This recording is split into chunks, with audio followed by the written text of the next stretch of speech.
really wanted to glorify themselves through painting. So they commissioned artists to come and paint them in the best way possible. This was common throughout the world, so it wasn't just in one place.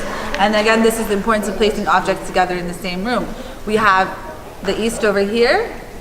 We have Africa over here with the Oba head, which was the ceremonial head of a previous ruler that would be celebrated and glorified. And then no one did it better than King Louis.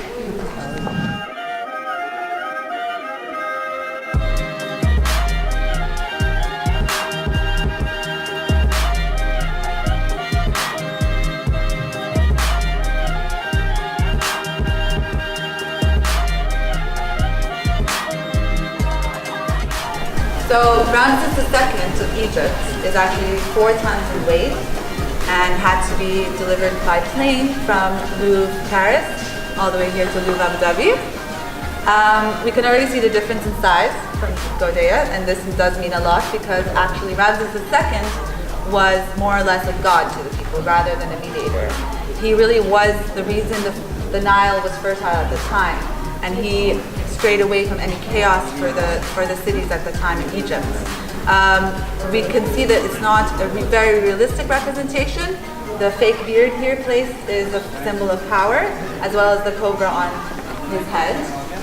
Lucky for him, during this time, ancient Egypt was really at its peak, and the Nile was extremely fertile, so people really, really believed in him. Okay.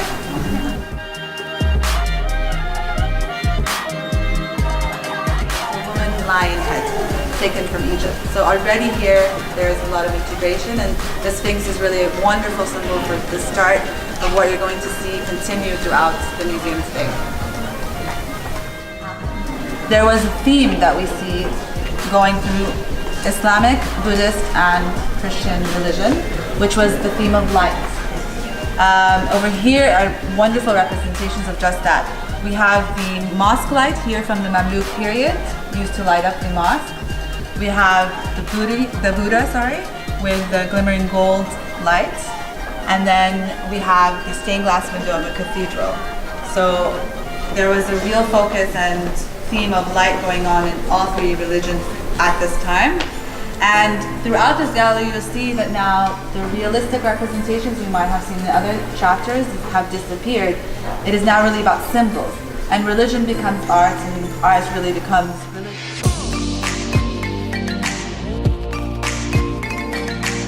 And this is where we see a lot of trade happening. So with the universal religion, a lot of travel was happening, of course, to spread the religions, and pilgrimage continued. But this was more or less about trade and of materials. So this was starting to spread due to the religion spreading. And this is where the Silk Route was born, connecting China to the parts of the world we've been seeing earlier. With that came a lot of new materials and trade of ivory, porcelain, metal, ceramics, incense, and still religions and textiles. So the best way to see this room really is to go through it, the entire room, notice the different materials here, and the fact that a lot of Chinese and Asian influence is included. And then I can meet you at the end of it, where I go to my favorite room, the cosmography room, Da Vinci, painted before the Mona Lisa. The importance of this painting really was in the use of the light and shadow. This all came from the theory of optics by father of optics, Ibn Battuta. So his book of discovery of projection of shapes and objects in dark rooms led to a lot of artists using dark and light colors to change 2D elements into 3D elements. His book of theories is also found here at the museum behind you. So he was an Islamic scientist, and his work really influenced geometry. As you can see over here, a lot of the geometric patterns that were simple before were becoming more and more complicated due to the symmetry and placing shapes together to make new shapes. In art, however, in painting here, Europeans took this theory and changed it into the use of light and shadow and perspective that we hadn't seen before.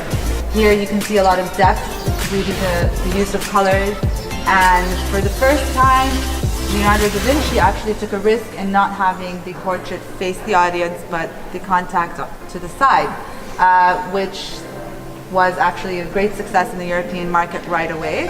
Now, this woman is also a mystery woman. We do not know her identity. Féoné refers to the necklace on her head.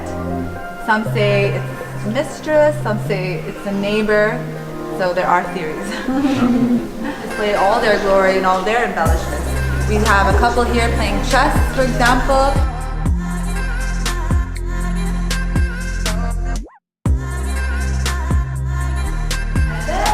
With all this glory and just focusing on what they have, the Enlightenment period really was born. And these sculptures are based on a myth from the Enlightenment period.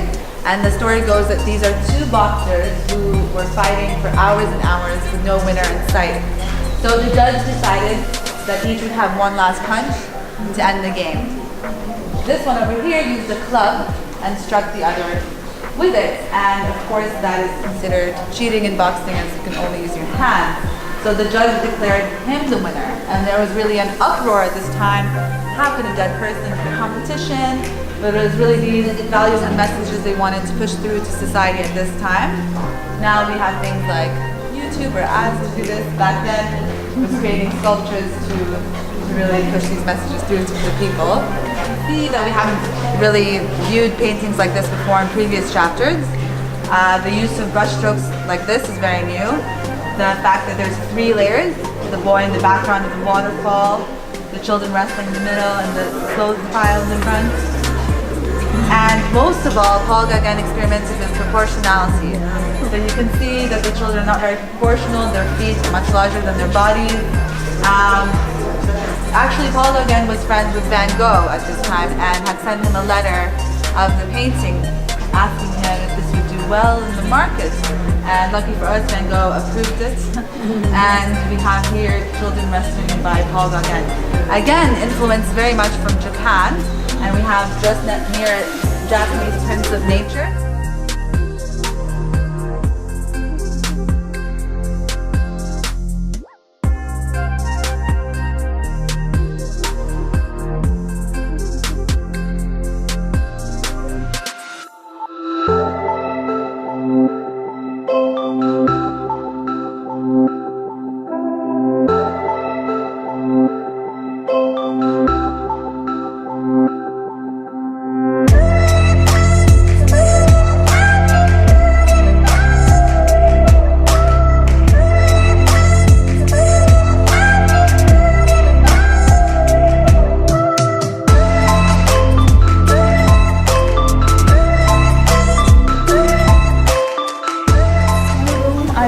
If you can also come to it later, it shows us the artworks from America that happened at this time, and why it is kept separated, because at this period of time it was really isolated from the rest of the world, and later on it was discovered and there was an art movement taking place. Here, this room has 3 main themes. The first one being sciences, as the sciences have started to develop and people discovered that the earth is round, and they know that they actually can travel and come back. So being them traveling around the world, they started drawing the maps.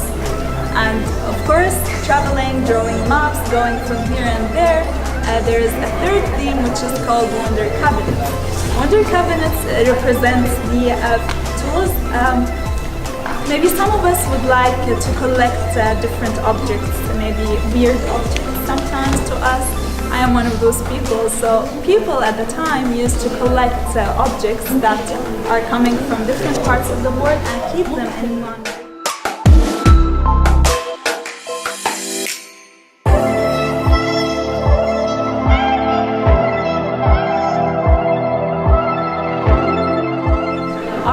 Is not anymore a tool of like the hand and the brush to create the artworks, but different ways of creating art is happening during the 20th century. For example, in this painting, the artist is Japanese, and let's compare them together. This is from France and this being from Japan. The artist created kind of a performance art, not just a painting, because the artist here hung himself from the ceiling and he placed the canvas on the floor and he painted actually with his feet, with different movements. On the other hand, here this artist used, he applied the color on the body of the females and males, and he imprinted on the canvas. And in this specific painting, it's the representation of him and his wife.